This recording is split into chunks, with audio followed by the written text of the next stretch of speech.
Welcome to this week's edition of Trade the Trend, a weekly video discussing where the stock market is heading. This week's video is going to focus on the SP 500. I'll cover the ASX 200 in a separate video, and I'll leave a link for that in the description section below. I'm also going to tell you about an ETF that could rise around 20% over the next few months, so make sure you stick around for that. As always, this is general commentary and doesn't take your personal situation into account. Well, with all that said, let's jump into our first chart. So what we've got on the screen is the SP 500. And we were talking about the possibility of a strong rally over the past couple of weeks. And that was based on a couple of factors. So we've had the SP 500 becoming resistant to bad news. That's what we found through this section here a couple of weeks ago. And there's also been excessive bearish sentiment through the market generally. And this was becoming evident with the record inflows we were seeing into inverse ETFs. So inverse ETFs are a product that you buy that rises in value when the market falls. So we had record flows into inverse ETFs, and we're seeing extreme buying of options that were betting on a crash. And I was showing you graphs of those over the last couple of weeks. And as so often happens in the market, the S&P 500 has done the opposite to what many people were expecting. And while people were positioning themselves for another sharp fall, the market's done the opposite. And in fact, we've got a strong rally. Now, last week I was talking about the breakout from this bullish flagging formation.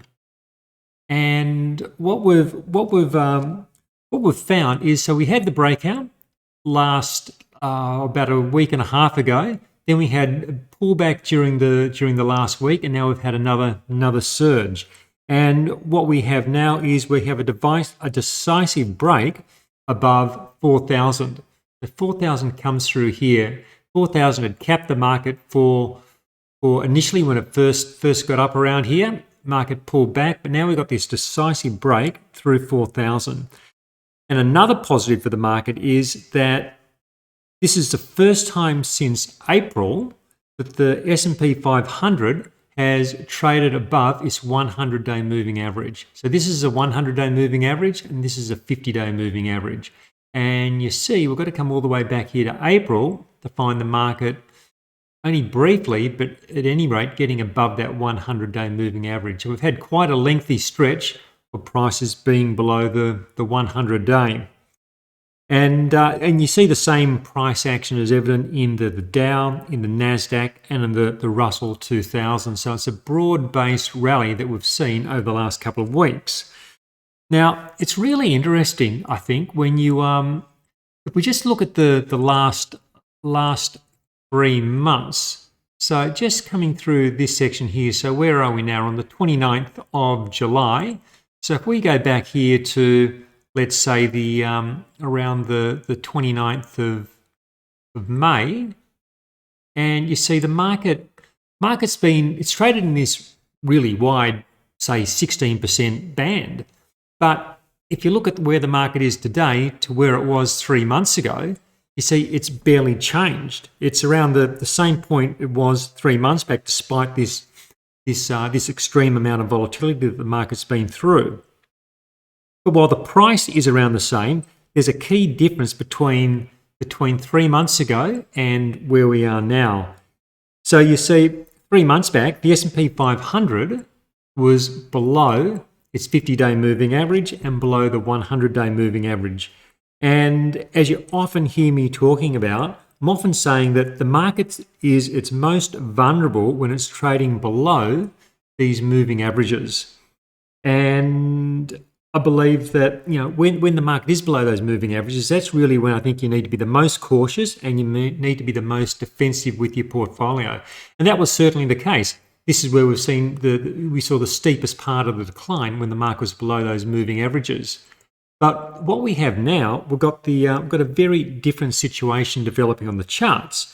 So the S&P 500 is now above the 50-day moving average, and it's just starting to edge above the 100-day moving average. So time will tell whether that remains the case. But that is a positive development. So these moving averages, they're yet to cross and turn higher. We get an uptrend, we get confirmation of an uptrend when the 50-day moving average crosses above the 100-day moving average. So like we did back here, when this 50-day moving average crossed above the 100, that was confirmation that a new uptrend was in place. So we don't have that yet, but there are signs that 50-day moving average could be starting to turn higher. But look, quite simply, I think the situation we have now, it's potentially the early signs of a trend change appearing on the chart. And if you've been following these videos, you'll know that my base case has been that, and still is, that this is a bear market rally. We just don't have enough evidence at the moment to give confidence that we're off to a new all-time high and beyond. There's just not enough happening on this chart yet to say that's the case. But look, having said that, I think this June low, is a significant low. And I think it's going to be lasting for at least some time, possibly at least several months. And I think the latest price action has broken this sell cycle. It's broken the sell cycle where we continued to get lower lows and lower highs. And I think the downside risk following this rally, the downside risk has really started to dissipate. So the market was on edge when it was around here. The risk of a sharp decline was, well, really the market was on red alert at that point for that sharp capitulation style decline. A lot of people were expecting it. I thought it was a strong possibility, but it didn't come. And so I think if the market couldn't sell off when it was most vulnerable, I think that risk now that it started to rally has really dissipated. And I think another interesting development has been in the US 10-year bond. So let's just quickly jump over to the 10-year bond. And so this is a yield. This is a yield on the 10-year bond. It's currently coming in at 2.66%, after being as high as around 3.5% a few weeks ago. And this week it's traded at its lowest level since back here in April. And it's also closed below the 100-day moving average. And this is interesting. The last time the US 10-year bond closed below its 100-day moving average, it was back here in December last year. So all the headlines around the world have been around rising inflation, yet the bond market is starting to ease back. So is it a case of the market leading the news cycle? It quite often is the case. But look, we don't know. This may just be a temporary pause in a larger rising trend. But I think that at least for the near term, I think it's a pressure release. And this itself, this fall in yields, this could help push the SP500 higher over the coming weeks. So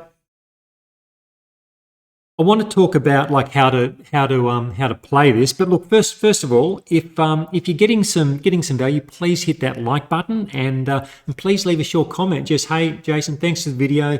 It just tells YouTube that people are watching, people are engaging. It really helps me so much. So please do that. Please hit that subscribe button, and yeah, it really helps grow my YouTube channel because it takes a heap of time to put these videos together. So that would help tremendously if you could please do that. And yes, so look, how to play this. How do we play this now? Well, last week I was saying the cautious play was to stay on the sideline. And I said the more adventurous approach was to consider getting exposure to a market ETF. And the reason I suggested an ETF is because I think that ETFs are probably a safer way than individual stocks at this stage where the market currently is, because I think less can go wrong in an ETF. You buy a stock that's just starting to move higher, it's still so susceptible to something negative coming out of the company and a sharp downdraft in the share price. ETF, less so. It's more market risk than individual company risk. And I'd rather wait the individual stocks to meet my buy criteria. And that's what I'm doing with my Motion Trader subscription service. I'm using the algorithms to scan for stocks that meet the criteria. Not that many are doing that just yet. Now, I've said that I favour this being a bear market rally, so I don't want to aggressively position into the market at this point. But I also know that I could be wrong. And it's a really important thing for every investor to realise. Whatever view you have, that view could be wrong. And so from my perspective, like, if this isn't a bear market rally and the market keeps rising, I want to be able to not have myself locked into a bearish position. So I think the play is to incrementally increase exposure. I think a mistake that so many people make, they get these falling markets and then they just get locked into that bearish view and they just stay out completely. And the problem with this approach is that what happens if the market keeps running? What if this isn't a bear market rally and it's not about to turn down? Instead, what if the market keeps moving higher? And I can tell you, it's no fun watching the stock market bus disappear into the distance. That's why I say I'd rather ease back into this market, and if it keeps rallying, I can then transition from the ETFs to individual stocks as I start getting buy signals. And I'll just quickly show you a market which I'm currently interested in. It's this is one which I'd like to get some exposure to. It's the Russell 2000, the US index of small caps. And so we had a bullish break. We had a break out of this bullish wedging formation just a couple of weeks back. And we've also got the the prices above the 50-day moving average. Just had a close above the 100-day moving average, which is the first time it's closed above the 100 moving average since, I think back here in March. I think we had a close above then. And you'll also see that what we're getting now is that the dips are being bought. So we had a pullback move to the breakout, the dip was bought, and the prices moved higher. And we're also starting to see a sequence of higher highs and higher lows. So that's starting to develop. So there are some positive signs that momentum is shifting. Now, what if the Russell from here, and this is just speculation because of course I don't know, what if the Russell did something like this over the next few months? If we looked at this chart in 3-4 months' time, maybe that could be what we'd see. Now that sort of rally would be a 20% move. It's a big move coming off a low base. And it could be part of a bear market rally. The market could do something like that and still roll over. Or it could be part of a new bull market on its way to new highs. Or of course it mightn't do anything like that at all.